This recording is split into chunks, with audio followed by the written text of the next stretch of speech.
Hi നമസ്കാരം, എല്ലാ കൂട്ടുകാർക്കും മറ്റൊരു വീഡിയോയിലേക്ക് സ്വാഗതം. ഞാൻ വിനീഷ് രോഹിണി. ഞാൻ നിങ്ങളെ ഒരു പുസ്തകം കാണിക്കാൻ വേണ്ടി വന്നിരിക്കുകയാണ്. പുസ്തകത്തിൻ്റെ പേരെന്ന് പറഞ്ഞാൽ യൂട്യൂബ് ഫോർമുല. ഓക്കെ, അപ്പം നിലവിൽ ഒരുപാട് ആൾക്കാർ യൂട്യൂബിലൂടെ റവന്യൂ ഉണ്ടാക്കാൻ വേണ്ടിയിട്ട് ആഗ്രഹിക്കുന്നുണ്ട്. ഒരുപാട് പേര് പലരും വീഡിയോസ് ക്രിയേറ്റ് ചെയ്യുന്നുണ്ട്, പലരും ചാനൽ ക്രിയേറ്റ് ചെയ്യുന്നുണ്ട്, പലർക്കും വിജയം ഉണ്ടാവുന്നുണ്ട്, പലർക്കും വിജയം ഉണ്ടാവുന്നില്ല. അപ്പം ഇന്ന് നമ്മുടെ നാട്ടിൽ മലയാളത്തിലുള്ള ട്രെൻഡുകളും മലയാളത്തിൽ ഒരു യൂട്യൂബ് ചാനൽ സ്റ്റാർട്ട് ചെയ്യുന്നുണ്ടെങ്കിൽ എന്തൊക്കെ ടൈപ്പ് ചാനൽ സ്റ്റാർട്ട് ചെയ്യാം, അങ്ങനെ സ്റ്റാർട്ട് ചെയ്ത് കഴിഞ്ഞാൽ എത്ര പെട്ടെന്ന് നമുക്ക് റവന്യൂ ഉണ്ടാക്കാം, എത്രത്തോളം റവന്യൂ ഉണ്ടാക്കാം, എൻ്റെ റവന്യൂ എത്ര, ഇങ്ങനെയുള്ള കുറേ കാര്യങ്ങളൊക്കെയാണ് ഞാൻ ഇന്നത്തെ വീഡിയോ നിങ്ങളുമായിട്ട് ഷെയർ ചെയ്യാൻ ഉദ്ദേശിക്കുന്നത്, എൻ്റെ ഡീറ്റെയിൽ ആയിട്ടുള്ള അപ്ഡേറ്റുകൾ. സോ നിങ്ങൾ ആദ്യമായിട്ടാണ് വീഡിയോ കാണുന്നത്, ചാനൽ ഒന്ന് സബ്സ്ക്രൈബ് ചെയ്യുക, തൊട്ടടുത്ത് കാണുന്ന ബെൽ ബട്ടൺ ക്ലിക്ക് ചെയ്യുകയാണെങ്കിൽ ഞാൻ അപ്ഡേറ്റ് ചെയ്യുന്ന വീഡിയോകൾ യഥേഷ്ടം നിങ്ങളുടെ മൊബൈലിൽ നോട്ടിഫിക്കേഷനായി ലഭിക്കുന്നതാണ്. ഞാനിപ്പോൾ നിൽക്കുന്നത് കാസർഗോഡ് ജില്ലയിൽ കാഞ്ഞങ്ങാട് ബിഗ് മോളിലുള്ള എൻ്റെ ഓഫീസായ ആസ്പെർബി സോഫ്റ്റ്വെയർ ലാബിലാണ്. ഇപ്പോൾ ഇവിടെ കുറച്ച് ഈ ഒരു പുസ്തകം കുറേ നാളുകളായിട്ട്, ഏകദേശം ഒരു 1 year ആയിട്ട് ഈ ഒരു പുസ്തകം എൻ്റെ വീട്ടിലുണ്ടായിരുന്നു. ഒരുപാട് തിരക്കുകൾ, എൻ്റെ ആക്സിഡൻറ്റുമായി ബന്ധപ്പെട്ട കുറച്ച് പ്രശ്നങ്ങൾ, അതുപോലെ തന്നെ ഹൗസ് വാമിങ്ങുമായി വീടുമായി ബന്ധപ്പെട്ട പ്രശ്നങ്ങൾ, ഇതൊക്കെ കാരണം നല്ല ഡിലേ ആയിപ്പോയി. നമ്മൾ യൂട്യൂബിനകത്തോ അല്ലെങ്കിൽ നമ്മുടെ നിലവിലുള്ള ഫീൽഡിലോ നമ്മൾ കുറച്ച് കോൺസെൻട്രേഷൻ കാര്യങ്ങളൊക്കെ കുറവായിരുന്നു. കുറച്ചല്ല, ഒരുപാട് കോൺസെൻട്രേഷൻ ഇല്ലായിരുന്നു. സോ ഇപ്പോഴാണ് ഇതിനൊക്കെ ഒരു സമയം കിട്ടിയത് ഇതൊക്കെ ചെയ്യാൻ വേണ്ടിയിട്ട്. അപ്പോൾ അന്നേരം ഈ പുസ്തകം കണ്ടപ്പോൾ നിങ്ങളൊന്ന് പരിചയപ്പെടുത്തുമെന്ന് വിചാരിച്ചു. നേരത്തെ ഞാൻ ഇത് പരിചയപ്പെടുത്തണമെന്ന് വിചാരിച്ചാണ്. ഇത് ഈ ഒരു പുസ്തകം എന്ന് പറഞ്ഞാൽ ഡാരൽ ഈവ്സിൻ്റെ ഒരു യൂട്യൂബ് ഫോർമുല എന്നൊരു പുസ്തകമാണ്. ഓക്കെ, ഏകദേശം 3000 രൂപയോളം വിലയുള്ള ഒരു യൂട്യൂബിൻ്റെ സ്ട്രാറ്റജിയാണ് ഈ ഒരു പുസ്തകത്തിനകത്ത് പ്രതിപാദിക്കുന്നത്. അപ്പോൾ യൂട്യൂബേഴ്സ് ആവുമ്പോൾ, അതായത് ഇൻഫ്ലുവൻസേഴ്സ് അല്ലെങ്കിൽ വ്ളോഗേഴ്സ് ഒക്കെ ആയിട്ട് വരുന്ന ഒരാളെ സംബന്ധിച്ചിടത്തോളം അവർ എന്ത് ടൈപ്പ് കോണ്ടൻറ്റ് ക്രിയേറ്റ് ചെയ്യണം എന്നതാണ് പ്രധാനപ്പെട്ട കാര്യം. അതാണെങ്കിലും നല്ല നല്ല കാര്യങ്ങൾ നിങ്ങൾ ചെയ്യാൻ എന്തെങ്കിലും റിസ്ക് എടുത്ത് നിങ്ങൾ എന്തെങ്കിലും ഒരു കാര്യം ചെയ്യാൻ വേണ്ടി ശ്രമിച്ചു കഴിഞ്ഞാൽ ചിലപ്പോൾ അതൊന്നും ക്ലിക്ക് ആവണമെന്നില്ല. കഴിഞ്ഞ 2016 മുതൽ 2022 വരെ ഞാൻ എൻ്റെ യൂട്യൂബ് ചാനൽ സ്റ്റാർട്ട് ചെയ്തിട്ട് എന്തോരം വ്യൂസ് കിട്ടുന്നുണ്ട് എന്ന് നിങ്ങൾക്ക് എല്ലാവർക്കും അറിയാം. അതുപോലെ തന്നെ എന്തോരം സബ്സ്ക്രൈബേഴ്സ് ഉണ്ട് എന്ന് നിങ്ങൾക്ക് എല്ലാവർക്കും അറിയാം. ഈ ഉണ്ടായ സബ്സ്ക്രൈബേഴ്സൊക്കെ ഈ കോവിഡിന് മുൻപ് ഉണ്ടായ സബ്സ്ക്രൈബേഴ്സാണ്. കോവിഡിന് ശേഷം നമ്മുടെ ചാനലിൽ സബ്സ്ക്രൈബേഴ്സ് ഒന്നും വന്നിട്ടില്ല. ഇപ്പോൾ ഇങ്ങനെ ഒരു 10,000, 20,000, 30,000 സബ്സ്ക്രൈബേഴ്സ് മാത്രമേ വന്നുള്ളൂ. അപ്പോൾ ഇത് മൊത്തം ഉണ്ടാക്കിയത് കോവിഡിന് മുമ്പാണ്. കോവിഡിന് ശേഷം വളരെ വീക്കായിരുന്നു നമ്മുടെ ചാനൽ എന്ന് പറയുന്നത്. അതിനുള്ള റീസൺസ് കാര്യങ്ങളൊക്കെ ഉണ്ട്.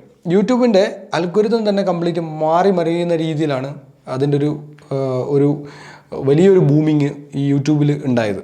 എന്താണെന്ന് വെച്ച് കഴിഞ്ഞാൽ കൊച്ചു കുട്ടികൾ വരെ യൂട്യൂബിലേക്ക് വരികയും അവർ പല കാര്യങ്ങൾ, ഗെയിമിങ്ങും എൻ്റർടൈൻമെൻറ്റും പ്രാങ്കും ഇങ്ങനെയുള്ള കുറേ കാര്യങ്ങൾ, അങ്ങനെയുള്ള വീഡിയോസ് മാത്രം നോക്കുന്ന ഒരു പ്രവണതയുണ്ടായി.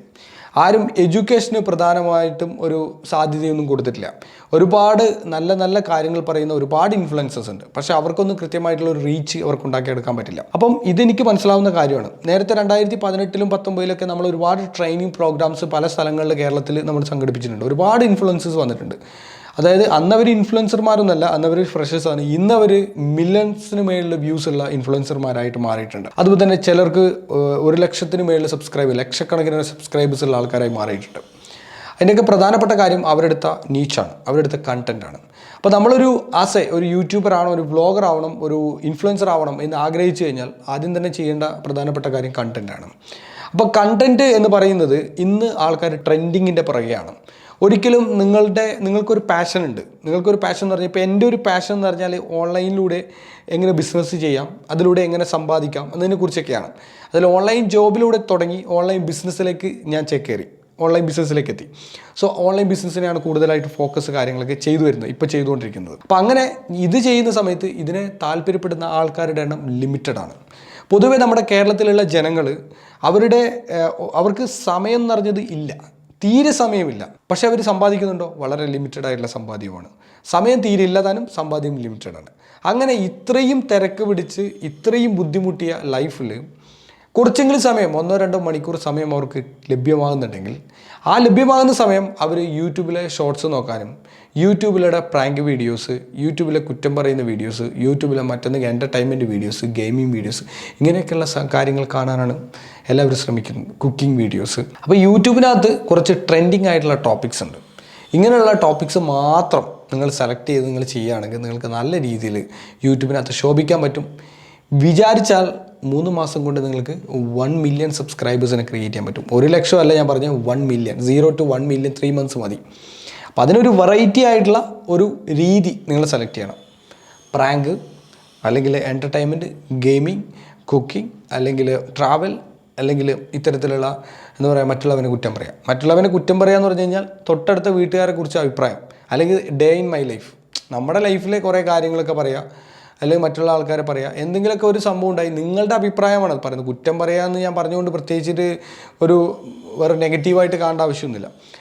ഏതെങ്കിലും ഒരാൾ എന്തെങ്കിലും ചെയ്തു, ഏതെങ്കിലും ഒരു രാഷ്ട്രീയപരമായിട്ടോ സാമൂഹികപരമായിട്ടോ അല്ലെങ്കിൽ സാംസ്കാരികപരമായിട്ടോ എന്തെങ്കിലും ഒരു വിഷയം ഉണ്ടായി, ആ വിഷയവുമായി ബന്ധപ്പെട്ട് നിങ്ങളുടെ അഭിപ്രായം നിങ്ങൾ യൂട്യൂബിൽ ലൈവ് ചെയ്യുന്നു അല്ലെങ്കിൽ വീഡിയോ ചെയ്യുന്നു.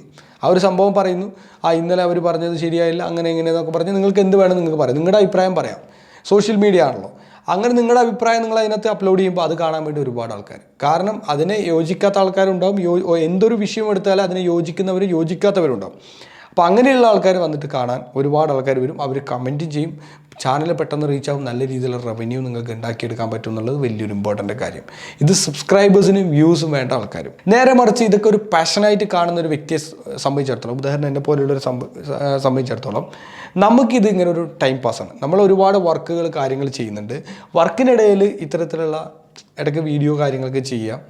അപ്പം പിന്നെ കുറച്ച് ആൾക്കാർ നമ്മുടെ വീഡിയോ കാണും. അത് നമ്മുടെ ഒരു കരിയറിൻ്റെ ഭാഗമാണ്. നമ്മൾ ഡിജിറ്റൽ മാർക്കറ്ററാണ്. ആസ് എ ഡിജിറ്റൽ മാർക്കറ്റർ എല്ലാ പ്ലാറ്റ്ഫോമും യൂസ് ചെയ്യണം. ഫേസ്ബുക്ക്, യൂട്യൂബ്, ഇൻസ്റ്റാഗ്രാം എല്ലാം ഉപയോഗിക്കണം. ഞാനെല്ലാം ഉപയോഗിക്കുന്നത്, എല്ലാ പ്ലാറ്റ്ഫോമും ഉപയോഗിക്കുന്നുണ്ട്. പക്ഷേ കുറച്ച് സജീവമായിട്ട് യൂസ് ചെയ്യുന്നത് ഞാൻ ഈ പറഞ്ഞ യൂട്യൂബ് തന്നെയാണ്. യൂട്യൂബിൻ്റെ അത്രയും ഞാൻ ഉപയോഗിക്കുന്നില്ല. ഇൻസ്റ്റാഗ്രാമും ഫേസ്ബുക്കും മറ്റുള്ള പ്ലാറ്റ്ഫോംസ് ഒന്നും ഉപയോഗിക്കാറില്ല. ഏറ്റവും കൂടുതൽ യൂട്യൂബ്. ഇനി യൂട്യൂബ് തന്നെ ഉപയോഗിക്കുന്ന മാസത്തിൽ 1, 2, 3 വീഡിയോസ് മാത്രമേ ചെയ്യാറുള്ളൂ. അപ്പം നമ്മൾ പറഞ്ഞു വരുന്ന യൂട്യൂബിൻ്റെ സ്ട്രാറ്റജീനെ കുറിച്ചാണ്. അപ്പോൾ ഞാൻ ഇത്രയും കാര്യങ്ങൾ നിങ്ങളോട് പറഞ്ഞു. ഇനി ഇതിനകത്ത് കുറേ കാര്യങ്ങൾ മെൻഷൻ ചെയ്തിട്ടുണ്ട്. അതിൽ പ്രധാനപ്പെട്ട ഇതിൻ്റെ ഏറ്റവും ടോപ്പിലുള്ളത് how anyone can unlock the algorithm to drive views, build an audience and grow revenue എന്ന് പറഞ്ഞിട്ടുള്ള ഇത്രയും ക്യാപ്ഷൻസ് കൊടുത്തിട്ടുണ്ട്. YouTube formula. അപ്പോൾ ഈ ഒരു പുസ്തകത്തെക്കുറിച്ച് പറയുകയാണെങ്കിൽ ഇതിൽ കുറേ ആൾക്കാർ ഇതിനെക്കുറിച്ച് റിവ്യൂസ് കാര്യങ്ങൾ ഇട്ടിട്ടുണ്ട്. മിസ്റ്റർ ബീസ്റ്റ് നിങ്ങൾക്കറിയാം, അത്രയും സബ്സ്ക്രൈബേഴ്സ് ഉള്ള ഓൾമോസ്റ്റ് 5 സബ്സ്ക്രൈബ് മുതൽ 5 മില്യൺ സബ്സ്ക്രൈബർ വരെ പിന്നെ ക്രിയേറ്റ് ചെയ്യാൻ നമുക്ക് സാധിക്കും എന്നൊക്കെ പറഞ്ഞിട്ട് പുള്ളി ഇതിനെക്കുറിച്ചിട്ടുള്ള കുറേ കാര്യങ്ങളൊക്കെ ഇവിടെ അപ്ഡേറ്റ് ചെയ്തിട്ടുണ്ട്.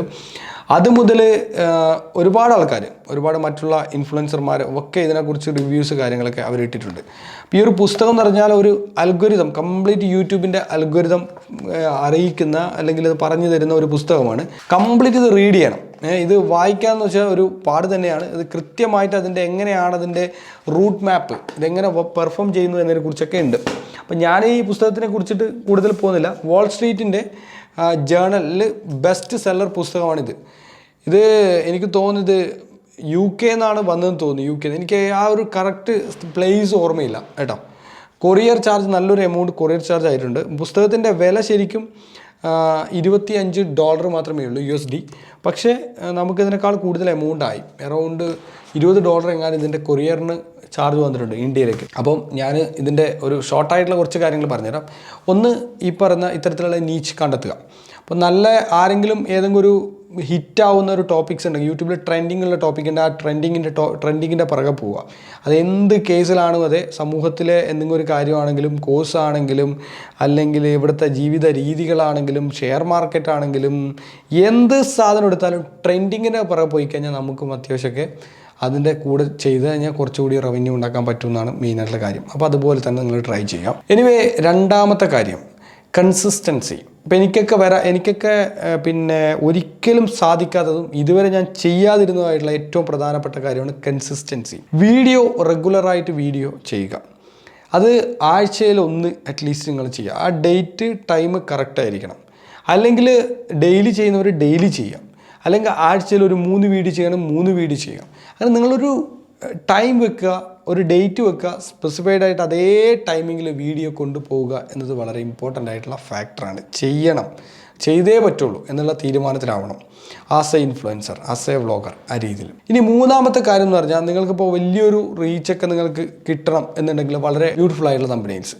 ഇനി നാലാമത്തെ കാര്യം എന്ന് പറഞ്ഞാൽ അതിനകത്തുള്ള ടാഗ്സ് നല്ല രീതിയിൽ ടാഗ് കയറെങ്കിൽ SEO നല്ല രീതിയിൽ കൊടുക്കുക.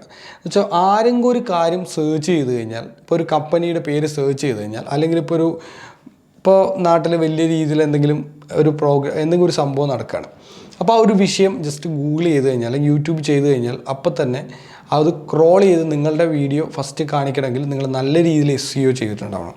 ഇപ്പോൾ SEO വളരെ ഇമ്പോർട്ടൻ്റ് ആണ്. ഈ SEO എല്ലാവരും ചെയ്യാറില്ല. നല്ല രീതിയിൽ കുറച്ച് 1 lakh ഒക്കെ ആയിക്കഴിഞ്ഞാൽ പിന്നെ ആരും ചെയ്യാറില്ല. എന്താ കാരണം എന്ന് വെച്ച് കഴിഞ്ഞാൽ അവർക്ക് അവരുടെ എക്സിസ്റ്റിംഗ് സബ്സ്ക്രൈബേഴ്സ് തന്നെ വന്നിട്ട് നോട്ടിഫിക്കേഷൻ വരുമ്പോൾ വന്നിട്ട് കാണും വീഡിയോസ്. അപ്പോൾ അതുകൊണ്ട് ആവശ്യകത നോക്കാറില്ല. നേരെ മറിച്ച് SEO ചെയ്യുകയാണെങ്കിൽ കുറച്ചുകൂടി പുറത്തുള്ള പുതിയ യൂട്യൂബ് സെർച്ചിലൂടെയും കുറച്ച് യൂസേഴ്സ് വരും എന്നത് വലിയ ഇമ്പോർട്ടൻ്റ് ആണ്. അപ്പോൾ ഞാൻ പറഞ്ഞ 3 കാര്യങ്ങൾ നിങ്ങൾക്ക് മറക്കരുത്. ഒന്നാമത്തത് നമ്മുടെ കൺസിസ്റ്റൻസി വളരെ ഇമ്പോർട്ടൻ്റ് ആണ്. അതുപോലെ തന്നെ നീച്ച് സെലക്ട് ചെയ്യുന്നതിൽ വളരെ ഇമ്പോർട്ടൻ്റ് ആണ്. അതുപോലെ തന്നെ തംബ്നെയിൽ വളരെ ഇമ്പോർട്ടൻ്റ് ആണ്. പിന്നെ അവസാനം 4ാമത് പറഞ്ഞ SEOയും വളരെ ഇമ്പോർട്ടൻ്റ് ആണ്. ഇപ്പോൾ ഈ 4 കാര്യങ്ങൾ നമ്മൾ ചെയ്യാം. പിന്നെ എപ്പോഴും ജനങ്ങളുടെ ഓഡിയൻസിൻ്റെ റിട്ടൻഷൻ കൂട്ടാൻ നിൽക്കുക. ഓഡിയൻസ് മാക്സിമം സമയം നിങ്ങളുടെ വീഡിയോ കാണണം. അപ്പോൾ ആദ്യത്തെ 1 മിനിറ്റിൽ നിങ്ങൾ എന്താണ് അവരോട് സംസാരിക്കുന്നത് അതുപോലെ ഇരിക്കും ബാക്കിയുള്ള വീഡിയോ അവർ കാണുന്നുണ്ടോ ഇല്ലയോ എന്നത്. അപ്പോൾ ശ്രദ്ധിച്ചിട്ട് കാര്യങ്ങളൊക്കെ കൈകാര്യം ചെയ്യുക, ശ്രദ്ധിച്ചിട്ട് സംഭവം നോക്കാം. അപ്പോൾ ഈ പുസ്തകം വായിക്കാനുള്ള ലിങ്ക് ഞാൻ വീഡിയോ ഡിസ്ക്രിപ്ഷനിൽ കൊടുക്കാം. ഇനിയിപ്പോൾ ഞാൻ നിങ്ങളോട് ഷെയർ ചെയ്യാൻ പോകുന്നത് എൻ്റെ യൂട്യൂബ് റവന്യൂവിനെ കുറിച്ചും എൻ്റെ എക്സ്പീരിയൻസ് ഒക്കെയാണ്. അപ്പോൾ ഈ കഴിഞ്ഞ 4 വർഷമായിട്ട് ഞാൻ 5 വർഷമായിട്ട് ഞാൻ യൂട്യൂബിലുണ്ട്. 5 അല്ല കേട്ടോ, 6 വർഷമായി. ഈ 2016 to 2020 6 വർഷമായിട്ട് യൂട്യൂബിലുണ്ട്. 6 വർഷം കംപ്ലീറ്റ് ആവാനാവുന്നു. അപ്പോൾ 6 വർഷമായിട്ട് യൂട്യൂബിലുണ്ട്. യൂട്യൂബിൽ നിന്നും നമുക്ക് എത്രത്തോളം റവന്യൂ കിട്ടിയിട്ടുണ്ട്, അതുപോലെ തന്നെ യൂട്യൂബിൽ എങ്ങനെയാണ് എന്നെ സംബന്ധിച്ചിടത്തോളം വ്യൂസ് വളരെ കുറവാണ്. എറൗണ്ട് ഒരു വീഡിയോ ഇട്ട് കഴിഞ്ഞാൽ 2500 5000 ഇത്രയൊക്കെ ഉള്ളൂ. മാക്സിമം പോയി കഴിഞ്ഞാൽ 2500 to 5000 വ്യൂസേ കിട്ടുള്ളൂ. ആ ഒരു വ്യൂസ് കൊണ്ട് അത് 3,82,000 ആൾക്കാരുണ്ടെന്ന് പറഞ്ഞാൽ ആർക്കും നോട്ടിഫിക്കേഷൻ പോകാറില്ല. എന്താണെന്ന് വെച്ചാൽ കൺസിസ്റ്റൻസി ഇല്ല. വല്ലപ്പോഴും വീഡിയോ ഇടും. അപ്പോൾ അങ്ങനെയുള്ളവർക്ക് നോട്ടിഫിക്കേഷനും പോയില്ല. യൂട്യൂബിനെ സംബന്ധിച്ച് വലിയൊരു ബാൻഡ് വിടുത്ത ആവശ്യമുണ്ട്. അപ്പോൾ അതുകൊണ്ട് യൂട്യൂബ് ഇപ്പം അങ്ങനെ ഒന്നും ചെയ്യാത്ത ആൾക്കാരെ യൂട്യൂബിന് ഗുണമില്ല എന്ന് തോന്നിക്കഴിഞ്ഞാൽ യൂട്യൂബ് അപ്പോൾ തന്നെ തട്ടിക്കളയും. യൂട്യൂബിന് നമ്മളെ കൊണ്ടൊരു ഗുണം ഉണ്ടാവണം. അതായത് കണ്ടൻറ്റുകൾ നമ്മൾ കൃത്യമായിട്ട് കൊടുക്കുന്നുണ്ടെങ്കിൽ യൂട്യൂബ് നമ്മളെ സപ്പോർട്ട് ചെയ്യും. നമ്മൾ കണ്ടൻറ്റ് ഒന്നും കൊടുക്കുന്നില്ല, വെറുതെ ഒരു വീഡിയോ ഇട്ടു, പിന്നെ ഒരു മാസം കഴിഞ്ഞ് ഇട്ടു, പിന്നെ 2 ആഴ്ച കഴിഞ്ഞ് ഇട്ടു, അപ്പോഴേക്കും നമ്മുടെ വ്യൂസ് തനിയെ തന്നെ കുറയുകയും ചെയ്യും. പിന്നെ അതുമാത്രമല്ല, നമ്മളെപ്പോഴും കൺസിസ്റ്റൻസി കീപ്പ് ചെയ്യുന്നുണ്ടെങ്കിൽ, റൈറ്റ് ടൈമിൽ പോകുന്നുണ്ടെങ്കിൽ അതൊരു പ്രശ്നമല്ല. യൂട്യൂബ് ചിലപ്പം വീക്കിലി ഓരോന്ന് വെച്ചിടുന്നുണ്ടെങ്കിൽ അത് കയറിപ്പോവും. അല്ലെങ്കിൽ ബൈ വീക്കിലി ഓരോന്ന് വെച്ചിട്ട് ഇടുന്നുണ്ടെങ്കിൽ അങ്ങനെയും കയറിപ്പോവും. സോ അങ്ങനെയൊക്കെ നിങ്ങൾക്ക് ചെയ്യാം കേട്ടോ. അപ്പോൾ എൻ്റെ റവന്യൂ എന്ന് പറഞ്ഞാൽ ഏകദേശം ഒരു 350 to 700 ഇതാണ് എൻ്റെ ഒരു റവന്യൂ സോഴ്സ്. 350 എന്ന് പറഞ്ഞാൽ അറൗണ്ട് നിങ്ങൾക്ക് അറിയാമല്ലോ, ഒരു 20,000 20 സംതിങ് 25 സംതിങ് ഒക്കെ കിട്ടും. ചില മാസം 35, ചില മാസം 40, 45, 50 ഇങ്ങനെയൊക്കെയാണ് ഈ ഒരു റേഞ്ച് എമൗണ്ട്. ഒരു 25 to 50,000, 35 ഒരു ആവറേജ് ഇട്ട് കഴിഞ്ഞാൽ ആ ഒരു ലെവലിൽ മാത്രമേ നമുക്ക് റവന്യൂ എനിക്ക് കിട്ടുന്നുള്ളൂ. എൻ്റെ റിയൽ ഫാക്റ്റാണ്, റിയൽ ആയിട്ടുള്ള കാര്യമാണ്. അത് റവന്യൂ ഡിപ്പെൻഡ്, ഓരോ മാസം ചേഞ്ചസ് ഉണ്ടാവും. ചില മാസം 1, 2, 3, 4 വീഡിയോ ചെയ്താൽ കുറച്ചധികം ഉണ്ടാവും. ഞാനിപ്പോൾ പറഞ്ഞൊരു ഫിഗർ ഉണ്ടല്ലോ, ഒരു $700, മാക്സിമം $700, അതിന് മേളിലേക്ക് ഒരിക്കലും പോകാറില്ല എന്ന് വെച്ച് കഴിഞ്ഞാൽ അതിനനുസരിച്ച് നമ്മുടെ കണ്ടൻറ്റ് ഇതാണ്, ഓൺലൈൻ ബിസിനസ്സാണ്, അല്ലെങ്കിൽ ഓൺലൈൻ ജോബ്സാണ്, ഇതൊക്കെയാണ് ചെയ്തുകൊണ്ടിരുന്നത്. ആർക്കും താല്പര്യമില്ല, കുറച്ച് ആൾക്കാർ കാണും. ഒരു വലിയ ലാർജ് നമ്പർ ഓഫ് ഓഡിയൻസിൽ കുറച്ച് ആൾക്കാർ നമ്മുടെ വീഡിയോ കാണും. ആ കാണുന്ന ആൾക്കാർ 2,500, 3,000, 5,000 ആൾക്കാർ കാണും. അല്ലെങ്കിൽ യൂട്യൂബ് എല്ലാവർക്കും നോട്ടിഫിക്കേഷൻ അയക്കില്ല, കാരണം കൺസിസ്റ്റൻസി ഇല്ല. അപ്പോൾ വെൽ പ്ലാൻ ചെയ്തിട്ട് യൂട്യൂബ് വ്ളോഗ് ചെയ്യുന്ന ആൾക്കാരെ സംബന്ധിച്ചിടത്തോളം വൻ റീച്ച് ആയിരിക്കും. പ്ലാനിങ് വേണം. പിന്നെ നമ്മൾക്ക് ഒറ്റയ്ക്ക് നമുക്കൊരു നല്ലൊരു മനസ്സുണ്ടാവും ചെയ്യാൻ വേണ്ടിയിട്ട്. ഒരു ദിവസം ഉണ്ടാവും, പിറ്റേ ദിവസം നമുക്ക് ഉണ്ടാവില്ല. അല്ലെങ്കിൽ ഒരു ദിവസം കഴിഞ്ഞ് കുറച്ച് സമയം കഴിയുമ്പോൾ നമുക്കത് മറന്നു പോകും. അപ്പോൾ നമ്മളെപ്പോഴും ഇതിനെ ഇങ്ങനെ ഫോക്കസ് ചെയ്ത് നമ്മളൊരു വലിയ ഡ്രീമായി കണ്ട് വലിയ സെറ്റപ്പായി കണ്ട് ചെയ്താൽ മാത്രമേ ഇതിനൊരു സക്സസ് ഉണ്ടാക്കാൻ പറ്റുള്ളൂ. അതർവൈസ് വെറുതെ ഒരുപാട് നാളുകളായിട്ട് വീഡിയോ ചെയ്തിട്ട് ഒന്നും ഇല്ലാത്ത ആൾക്കാരുണ്ട്. ഇപ്പോൾ നമ്മുടെ മുജീബ് റഹ്മാൻ്റെ വീഡിയോ MT വ്ളോഗ് നിങ്ങൾക്ക് എല്ലാവർക്കും അറിയുന്ന കാര്യമാണ്. സാറിനെ ഞാൻ കഴിഞ്ഞ ദിവസം കണ്ടു, ബ്രാൻഡ് സ്റ്റോറീസിൻ്റെ ഇൻഫ്ലുവൻസർ മീറ്റിൽ വെച്ച് കണ്ടു. അപ്പോൾ കണ്ട സമയത്ത് പുള്ളി പറഞ്ഞു പുള്ളി വീഡിയോസ് ഒന്നും ഇപ്പോൾ ചെയ്യാറില്ല. മാസം ഒരു വീഡിയോ അങ്ങനെ കഴിഞ്ഞ കുറേ നാൾ മുമ്പാണ് വീഡിയോ ഇട്ടത്. അപ്പോൾ വീഡിയോ ഇട്ടിട്ടും വലിയ പ്രത്യേകിച്ച് കാര്യമില്ല. 6,000 വ്യൂസൊക്കെ കിട്ടുന്നു. 6,000, 7,000, 8,000, 10,000 കിട്ടും. എത്രയാണ്? 1 മില്യൺ സബ്സ്ക്രൈബേഴ്സിന് കിട്ടുന്നതാണ്. അപ്പോൾ വളരെ കുറവാണ് വ്യൂവേഴ്സ്. ആൾക്കാർ ട്രെൻഡിൻ്റെ പുറകെയാണ്. ആൾക്കാരപ്പോൾ ഈ എഡ്യൂക്കേഷൻ്റെ പുറകെയും ഇതിൻ്റെ പുറകെയൊന്നും ആർക്കും വേണ്ട. ദാറ്റ്സ് ഇറ്റ്, അത്രയേ ഉള്ളൂ കാര്യങ്ങൾ. അങ്ങനെ യൂട്യൂബിലൂടെ ഹിറ്റാവാൻ ഉദ്ദേശിക്കുന്ന ഏതൊരു വ്യക്തിക്കും അതിൻ്റെ ഡീറ്റെയിൽ ആയിട്ടുള്ള കാര്യങ്ങൾ പഠിക്കാനും അറിയാനും ഒക്കെ ഈ ഒരു പുസ്തകം നിങ്ങൾ എന്തായാലും സഹായിക്കും. അപ്പോൾ ഇത് ബൈ ചെയ്യാനുള്ള ലിങ്ക് ഞാൻ വീഡിയോ ഡിസ്ക്രിപ്ഷനിൽ എന്തായാലും കൊടുക്കുന്നുണ്ട്, കമൻറ്റ് ബോക്സിലും കൊടുക്കാം. നിങ്ങൾ ജസ്റ്റ് ഒന്ന് ക്ലിക്ക് ചെയ്തിട്ട് നിങ്ങൾക്ക് താല്പര്യം ഉണ്ടെങ്കിൽ മേടിച്ച് നോക്കുക. കാരണം ഞാനിത് ബൈ ചെയ്തിട്ടാണ് കുറേ കാര്യങ്ങളൊക്കെ ഒന്ന് പഠിച്ചുകൊണ്ടിരിക്കുകയാണ്. നമ്മൾ പുതിയ പ്ലാനിങ് കാര്യങ്ങളൊക്കെ ഉണ്ട്. നമുക്കൊരു വലിയൊരു ഐഡിയാസ് കാര്യങ്ങളൊക്കെ ഉണ്ട്. നമ്മുടെ ചാനലിൻ്റെ ടോപ്പിക്സ് കാര്യങ്ങളൊക്കെ ഷിഫ്റ്റിങ്ങും. സോ എന്തായാലും അതൊക്കെ ഒരു ശുഭമായി മാറും എന്ന് ഒരു ആത്മവിശ്വാസമുണ്ട്. തീർച്ചയായിട്ടും ഈ ഒരു വീഡിയോ കാണുന്ന നിങ്ങൾക്ക് എല്ലാവർക്കും യൂട്യൂബിലൂടെ നല്ലൊരു റവന്യൂ നിങ്ങൾക്ക് ഉണ്ടാവട്ടെ. നല്ല രീതിയിൽ നിങ്ങൾക്ക് കൺസിസ്റ്റൻ്റ് വീഡിയോ ഇടാൻ പറ്റട്ടെ, നല്ല കണ്ടൻറ്റുകൾ ക്രിയേറ്റ് ചെയ്യാൻ പറ്റട്ടെ, നിങ്ങൾ മുഖാന്തരം ഒരുപാട് ആൾക്കാർക്ക് ഒരു ബെനിഫിറ്റായി മാറട്ടെ എന്ന് ആശംസിക്കുന്നു. സോ ഈ വീഡിയോയുമായി ബന്ധപ്പെട്ട് നിങ്ങളുടെ അഭിപ്രായങ്ങളും നിർദ്ദേശങ്ങളൊക്കെ കമൻറ്റ് ബോക്സിൽ രേഖപ്പെടുത്തുക. വീഡിയോ ഇഷ്ടമായ ലൈക്ക് നിങ്ങളുടെ എല്ലാ കൂട്ടുകാരിലേക്കും ഷെയർ ചെയ്ത് അവർ കൂടി ഇത്തരത്തിലുള്ള കാര്യങ്ങളൊക്കെ ഒന്ന് അറിയിക്കുക. മറ്റൊരു മികച്ച വീഡിയോ ആയിട്ട് നമ്മൾ നാളെ കാണാം. It's me Vineesh Shony signing off. By.